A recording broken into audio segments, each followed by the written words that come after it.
السلام علیکم ورحمۃ اللہ وبرکاتہ۔ آج ہم اسلامی تاریخ کے اس عظیم دور کی کہانی سنیں گے جب بغداد دنیا کا سب سے روشن شہر تھا، جب مسلمان علم، تہذیب، تجارت اور سیاست میں دنیا کی قیادت کر رہے تھے، اور جب خلافت عباسیہ اپنے عروج پر تھی۔ لیکن اس سنہری دور کو سمجھنے کے لیے ہمیں کربلا کے بعد کے حالات کو سمجھنا ہوگا۔ 680 عیسوی میں کربلا کا میدان حضرت حسین رضی اللہ تعالیٰ عنہ اور ان کے ساتھی شہید کر دیے گئے۔ اس واقعے نے پوری اسلامی دنیا کو ہلا کر رکھ دیا۔ عراق، ایران اور خراسان میں بنو امیہ کے خلاف غصہ بھڑکنے لگا۔ اس وقت بہت سے لوگوں کی نظریں اہل بیت کی طرف تھیں۔ بعض لوگوں نے علی بن حسین بن علی عرف امام زین العابدین کو قیادت کے لیے پیش کیا، لیکن انہوں نے سیاسی جد و جہد میں دلچسپی لینے سے انکار کر دیا اور عبادت و علم کی طرف متوجہ رہے۔ پھر لوگوں کی توجہ محمد بن حنفیہ کی طرف گئی، جو حضرت علی رضی اللہ تعالیٰ عنہ کے بیٹے تھے۔ 700 عیسوی میں ان کی وفات ہو گئی۔ پھر ان کے بعد ان کے بیٹے ابو ہاشم عبداللہ اس تحریک کے اہم رہنما بنے۔ 716 عیسوی میں ان کی بھی وفات ہو گئی۔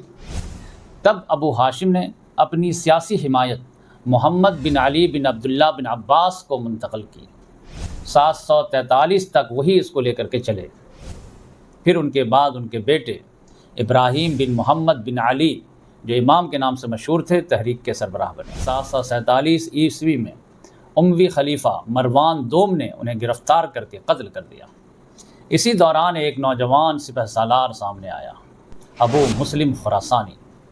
انہوں نے سیاہ جھنڈوں کے ساتھ خراسان میں بغاوت شروع کی۔ ہزاروں لوگ ان کے ساتھ شامل ہو گئے۔ اب تحریک کی قیادت ابو العباس صفاح کے ہاتھ میں آ گئی۔ 750 عیسوی میں جنگ ذاب ہوئی اور عباسی فوج نے بنو امیہ کو شکست دی۔ یوں خلافت عباسیہ قائم ہو گئی۔ ابو العباس صفاح نے اموی طاقت کو مکمل ختم کرنے کی کوشش کی اور کئی اموی سرداروں کے خلاف سخت کارروائیاں کی۔ 754 عیسوی میں چیچک کی بیماری سے ان کی وفات ہو گئی۔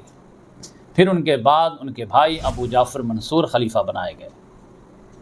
انہوں نے 762 عیسوی میں بغداد شہر بسایا، جو آج عراق کا کیپٹل ہے، جو جلد ہی دنیا کا سب سے بڑا علمی اور تجارتی مرکز بن گیا۔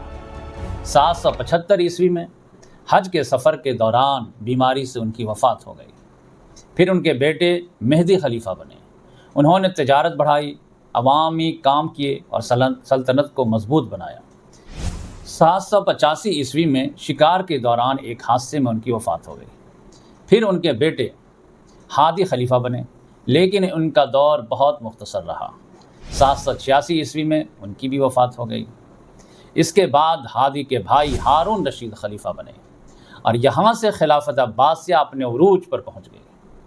ہارون رشید کے دور میں بغداد دنیا کا سب سے امیر اور خوبصورت شہر بن گیا۔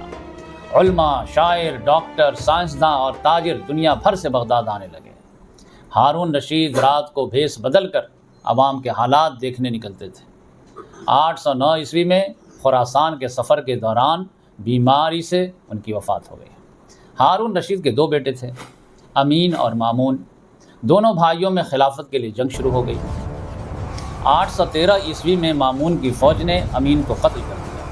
اس کے بعد مامون خلیفہ بنا۔ مامون نے بیت الحکمہ قائم کیا، ہاؤس آف وزڈم، جہاں یونانی، فارسی اور ہندوستانی کتابوں کا عربی میں ترجمہ کیا جاتا تھا۔ اسی دور میں الجبرا، فلکیات، طب اور سائنس میں مسلمانوں نے حیرت انگیز ترقی کی۔ پھر مامون کے دور میں خلق قرآن کا مسئلہ بھی پیدا ہوا۔ معتزلہ نامی گروہ کا عقیدہ تھا کہ قرآن مخلوق ہے، جبکہ اہل سنت اس عقیدے کو غلط سمجھتے تھے۔ امام احمد بن حنبل رحمۃ اللہ علیہ نے اس عقیدے کو ماننے سے انکار کر دیا، جس کی وجہ سے انہیں قید کیا گیا اور کوڑے مارے گئے، لیکن وہ اپنے موقف پر قائم رہے۔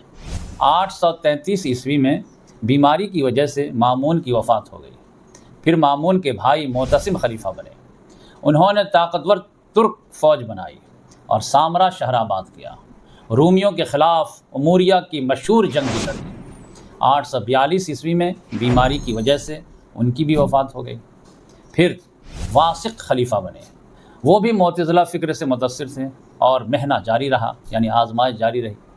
847 عیسوی میں شدید بخار اور بیماری کی وجہ سے ان کی بھی وفات ہو گئی۔